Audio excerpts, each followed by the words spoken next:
Education and research institute संचलित स्वेरिश law कॉलेजच्या पंढरपूर येथील नवीन बहुउद्देशीय इमारत व विद्युत प्रकाश झोताच्या सुविधेने सुसज्ज भव्य क्रीडांगण उद्घाटन समारंभ आणि मुलींचे 9 मजली वसतिगृह क्रमांक 4 चा पायाभरणी सोहळा रविवार दिनांक 31 ऑगस्ट 2025 रोजी उच्च व तंत्र शिक्षण मंत्री चंद्रकांत दादा पाटील तसेच सोलापूर जिल्ह्याचे पालकमंत्री जयकुमार गोरे यांच्या शुभ हस्ते SVERI college of engineering Gopalpur Ranjane या ठिकाणी उद्घाटन समारंभ संपन्न होणार आहे।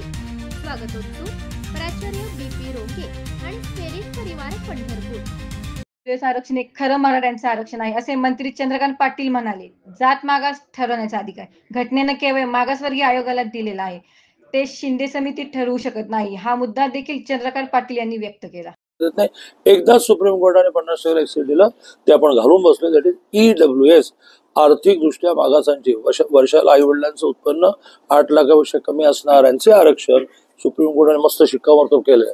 ते खरं मराठ्यांचं आरक्षण आहे, कारण मराठे हे बाय कास्ट मागास नाही आहेत, ते त्यांच्या प्रॉपर्ट्यांची शेतीचे तुकडे तुकडे तुकडे तुकडे होत 2 गुंठावाले झाले, गरीब झाले, पोरांना शिक्षण शाळेत पाठवता येणार, कॉलेजमध्ये पाठवता येणार, डॉक्टर करता येणार, म्हणून आरक्षण पाहिजे।